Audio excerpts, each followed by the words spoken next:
And yes, welcome back from the break. And yes, we were surely talking about the world of cricket before we went to the break. But now we surely look into the updates with regards to the Premier League. But to discuss more about the Premier League, the in-depth analysis, and all what's been happening lately with regards to the standings, we have with us Henry Winter, a sports journalist all the way from UK. Henry, thank you for being a part of the show. Thank you very much for having me, Aslam. Great. All right. So, Henry, to begin with, we surely would want to have a bit of info with regards to the experience that you have as a journalist in the UK. Yes, well, I started my journalism career about 3 or 4 years ago, and I started writing for small publications about Newcastle United, my favourite team, and then I got a gig in radio with Pulse One in West Yorkshire, which is a fantastic local commercial radio station, right.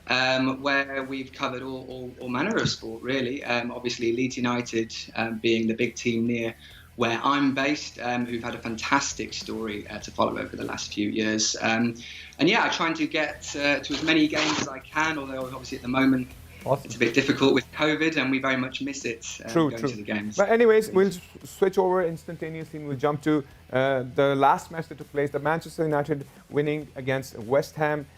Obviously, Craig Dawson's own goal kind of put them in this position and obviously made them move forward with regards to the standings. And not only that, we'll talk about how Chelsea played out against Leeds on Saturday. So we'll start with that. How do you see the analysis of the standings right now with regards to these matches?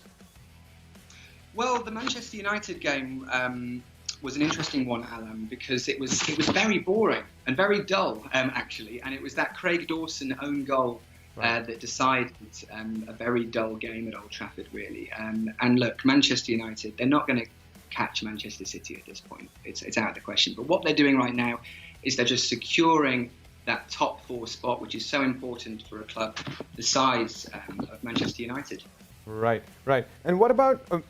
I totally agree, because we've been discussing the updates and standings, and nobody can catch up with Manchester City. But there's so many teams that have actually been trying. Even if we talk about Chelsea right now, Chelsea has finally come up to a point of not losing the past 12 matches.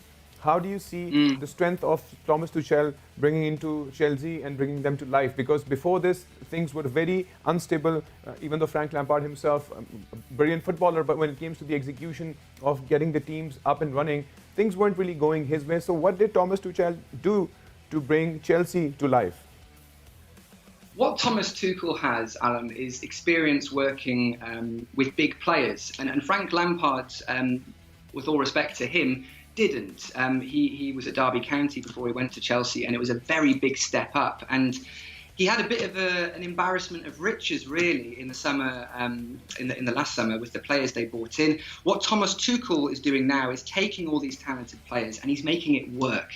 And I think for Frank, it was difficult because he had so many good players in so many good positions, and it seemed like he just couldn't quite work out who to put where, if you like. But Thomas Tuchel's been a revelation, really, because, like as you say, they're unbeaten in 12.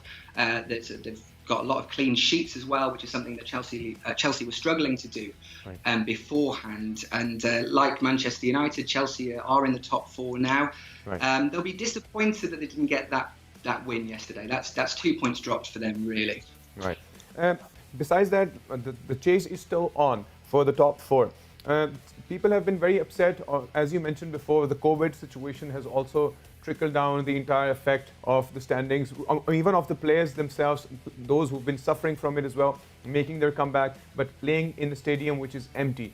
How do you see that situation impacting? Because it has impacted, I think, sports all across the globe right now, even if it's cricket, even if it's Australian Open, if it's Olympics, and even if we talk about Premier League. How do you see that, and how do you see that in the long run? There's 2 problems, really, with what COVID's done to the Premier League and sport in general, as you say. One being, like you say, that not having the fans there has an immeasurable impact on teams, especially teams lower down, who need the crowd as their 12th man, really, to get through these games. And they've lost that. So you're seeing teams that ordinarily would have had great home form suddenly not having good home form. Everton springs to mind when you think about that. Their home form's been all over the place, really. And Goodison Park, where they play, is such a packed crowd. And would definitely push them on to win the games that they've lost points in. The other problem is the long COVID, which is obviously the long-term side effects of COVID-19. So players like Kai Havertz, for Chelsea. Right. His kind of time at the club has been hampered by COVID, and it's taken him a while to recover. We're seeing this with other players like Alan St-Maximin for Newcastle United. He had COVID-19, and I don't think what people realised at the start was the long-term effect and impact that this disease has on the players themselves. And even though they don't test positive after a few weeks, their energy levels are still down, and people are still complaining about low energy levels, almost a year from having COVID-19. So it's had such an enormous impact, and for us fans as well. Right. We're still loving football, but it's not the same watching it without thousands of fans cheering on their teams on the side. Absolutely, and we honestly don't really know how long will this go. As you said, long-term repercussions. There's so much out there. People are having so many issues afterwards, after being cleared up from COVID-19. Even though I've heard that slowly and gradually people have started with the vaccination as well. But then the COVID is also evolving. Okay, let's go to the chart again and let's talk about some major upsets to begin with. I'll start with your take on Liverpool not being able to prove or get to that point where they should have been, because initially, I think about a week ago, 2 weeks ago, we still had hope. But there is something missing with regards to their performance. It's such a strange situation, the Liverpool case. This is a team that won the Champions League a few years ago, the Premier League the year after. And to see what's happening now is it's unbelievable, really. I think you can only look at the players. You can only look at the players because Jurgen Klopp, I know that he's had his personal issues off the pitch recently, which might have had an impact, but they've still got the same coaching staff there. They've still got the same mentality there. You've got to maybe the fans have played a part in that for Liverpool. Anfield is such an amazing atmosphere. I've been there a few times myself, and they'll be missing that definitely. But it's a real shock where Liverpool are. I mean, they may not even make Champions League at this point. There's teams like West Ham and Everton up there who ordinarily wouldn't be fighting for Champions League necessarily, who are taking the places of teams like Liverpool, Tottenham. So it is unbelievable, really, where they are. Right. And with regards to the top four, who do you actually see finally managing to be there with your experience and how things are flowing up till now? Besides Manchester City will definitely be there. Nobody's going to take that. But besides that. Yeah, Manchester City are going to win the league. I think we've accepted that. Yes. I see Man United staying up there. I think they've really come on leaps and bounds in the last few months. Even without Pogba the last sort of few weeks, they've still managed to grind out some of these results. Obviously, the Derby win against Manchester City was an incredible turning point for them. True. So I can see them staying. It's whether or not West Ham United have the players in their squad to push them over the line, because I can't see Leicester and Chelsea moving from third and fourth. Leicester were absolutely phenomenal at the weekend. They won 5-0 against Sheffield United, which was just a stunning result for them. And Chelsea, like we've spoken about already, have gone from strength to strength. And I do see Thomas Tuchel's experience pushing them across the line and finishing in the Champions League place. I think it will be too much for West Ham, Everton and Tottenham unless something big happens. But we don't know. It's been such a strange season, Alan. There's been many weird results because of the COVID situation, because of the slightly compressed season as well. So it would take a brave man to call it at the moment. But I would say that top three of City, United and Leicester City looks pretty secure. That 5-point gap between Leicester and Chelsea is growing. So it should be very interesting at the top of the table come the end of the season. We've got 10 games left, so anything can happen. Yes, we can always look into the turn of events, because as we talk about the turn of events, the COVID-19 situation has brought in so many different changes, and not only in the players, but as mentioned, as you talked about the top three. And seeing Chelsea coming back to life has been really interesting.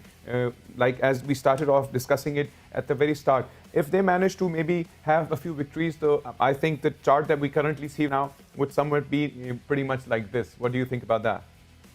I think I'm with you on that one, to be honest. I really do see City, United, Leicester City and Chelsea taking that top four. I think it's just a bit too late for Liverpool now. I think Tottenham, obviously, their form has been a bit all over the place. A disappointing loss to Arsenal yesterday. Right. So, no, I agree with you, Alan. I think that's our final top four right there. But who knows? All right. So I think we had a pretty much updates with regards to the standings. I think if you want to add in something before we move on to the next news, that'd be great. Any quick word with regards to Premier League for us? I think what for Premier League fans at the moment, the biggest thing, because football in England has been a bit of a godsend really for a lot of people here, because we've been in lockdown, as you'll know, for many months, and it's fantastic to have at least some normality going on. So the Premier League has been a hugely important thing for a lot of football fans and people in this country. We're hearing plans that the Premier League will want up to 10,000 fans back in their stadiums for the last 2 games of the season, which would be phenomenal. Obviously, there's a big relegation battle happening, and as we mentioned, the battle for the top 4. I think it would be fantastic to get the fans back in for those last couple of days, couple of games, I should say. But it's been a very strange season. We can't really call anything at the moment, but we're really enjoying covering it, Alan. All right. Well, thank you so very much, Henry, for being a part of the show and putting in your knowledge. No problem. Thank you for having me. Pleasure. So that was Henry Winter, and he obviously discussed the entire situation with regards to the Premier League. And yes, we all know it's been a very, very tricky season. Why? Because not only because of the COVID situation, but I guess because the stadiums are empty, nobody's allowed to go, not even the journalists. So it's a very tricky time for all sports out there.